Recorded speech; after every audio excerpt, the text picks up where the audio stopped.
I'm in charge now, so shit about to look different. Family first. Don't do anything reckless, you hear me? No. The Russians took out Lorenzo, and I got a plan to get him back. Are you in? If your testimony is the only thing that will make him pay for his crimes. I want my life back. I don't even know if I can trust anybody.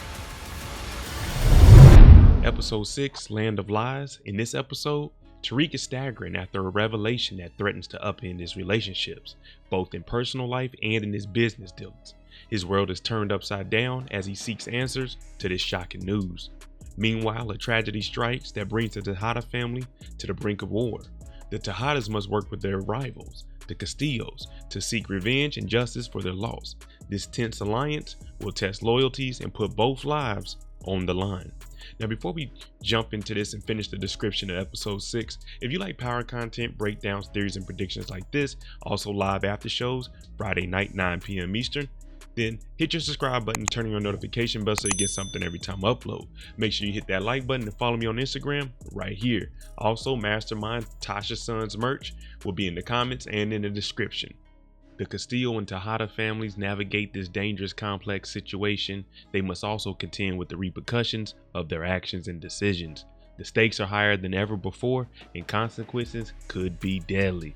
I had to start my predictions off with Tariq St. Patrick because the biggest news was dropped on us when Lauren actually texted Tariq last week and told him, hey, we need to meet up Southgate, and your girlfriend Effie, she killed me, I'm working with the feds.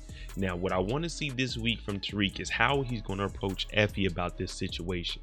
We know that she's been telling him every week, hey, can I talk to you? Well, let's talk about it tomorrow. Hey, can I talk to you tomorrow? No, let's talk the next day. So she keeps pushing this back. She also said she loved Tariq. Now, we didn't hear Tariq say anything back. He just looked at her.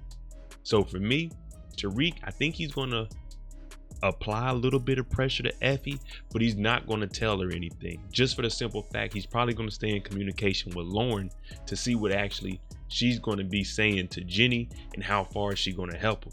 Because hearing that you have a case being built on you and the person you're with potentially killed somebody that's working with the feds, there's going to be all eyes on Tariq. On top of, they have the Noma situation.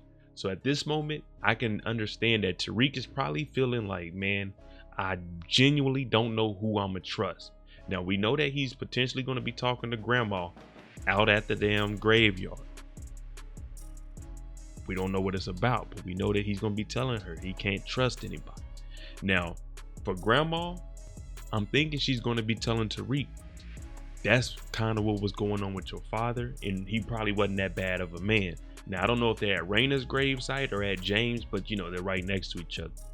But I guarantee this conversation has something to do with James, because Tariq, he says he's better than him. He's smarter than him. His mom was the mastermind. So grandma's probably going to be saying, hey, Tariq, you need to do the right thing. Even if James wasn't the best, he is still looking out for you. Something along that nature to give Tariq some motivation to finish school, because that's the only way he can inherit anything that James left for him. Effie, on the other hand, she's kind of hard to read. I will say this. I think she's going to start seeing a difference in Tariq. From the time they were in the bed, she said, I love you, Tariq didn't say anything back, to this trailer where she looks at Tariq and says, hey, what's wrong? It's like you seen a ghost. Now, they still haven't had that conversation, and she always says, Tariq, I want to tell you something, but she doesn't. So if she starts to feel like she's distant from Tariq, because I don't think that he's going to say anything to her, this is going to drive her to other people, because Tariq might not let her get any work, which pushes her towards Diana, or it could push her towards Kane, because we all see that there's a little bit of a relationship there. They've been texting each other, keeping each other secret. Now, if Tariq pushes Effie away from getting some dope, then she would have to go to Kane. Plus, we know Kane likes Effie, and he would probably be the type to give her some work, because he already told her she deserves better. So for Effie, I think this is where we're going to see her start to see a difference in Tariq and start to move to make plays on her own, just in case the situation with Tariq doesn't work, so she can still have her an exit strategy. Kane is a little unpredictable, and when I say that, it's a good and a bad thing. Kane will get the job done. How he gets the job done, now that's the problem, and that's why I say he's unpredictable.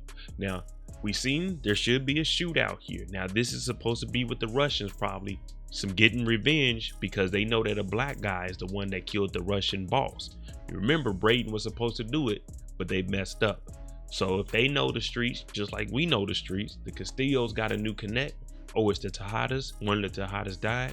Go to the funeral. Now, this episode, I'm putting my money on Drew to be the one that's actually going out there and doing things. Monet tells him in the trailer, Drew, don't do anything stupid.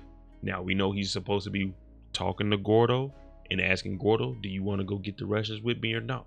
So I'm thinking Drew, he might be the spontaneous one and actually get up and go out there and try to prove himself to the family, because right now he's kind of second in command, or third in command when Monet takes back over. So I think Kane might be the one that's actually thinking things through a little bit more this episode, and Drew, he's going to be, jumping out the window with it. And I say that because in this image, it looks like Kane is trying to calm Drew down from doing something and letting him know, hey, you got to chill. I'm in charge or something of that nature. But I think this might be the moment where Drew is like, you know what? I'm going to go doing my own thing. Since nobody wants to go get the people that got Poppy, then I'm going to go do it. Little does he know, Gordo was sitting right next to him, and we know that Gordo did it. So Monet put him in a bad situation, but this is the streets. This is Monet Tejada. We know she don't really care because on campus, Diana got 2 bricks and she ain't supposed to have no work. Cooper Sachs, I think we're going to start seeing him really picking a side. Is he really going to help Jenny, or is he really going to help Davis out?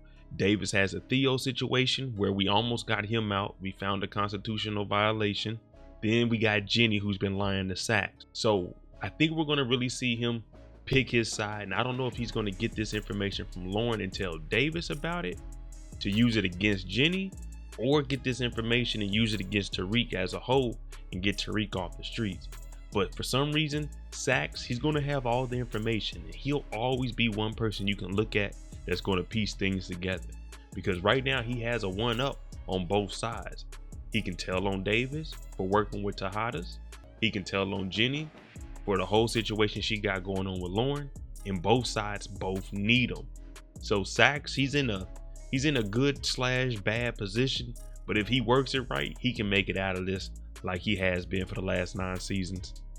Monet this episode should be very simple. Keep the secret that she had Lorenzo set up by Gordo, and keep Davis on the payroll, and the story the same, that she was in the room, she heard a scream, grabbed her gun, shot Whitman. That's all Monet needs to do, and just lay low this episode and she will be all right.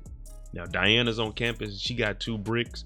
It looked like Effie's gonna be involved with her a little bit. So Diana, the only advice that we have is don't get caught up in the nonsense that Effie is talking about, because it could end bad for you. We seen what happened to Brayden last week.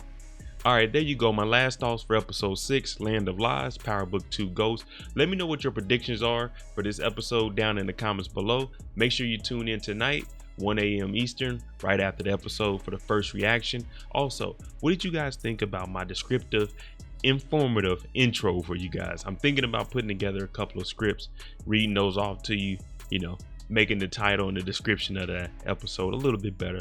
So let me know what you think about that. I'm Mo.J. If you like this content, hit that like button, hit that subscribe button. Thanks for watching. I'm out.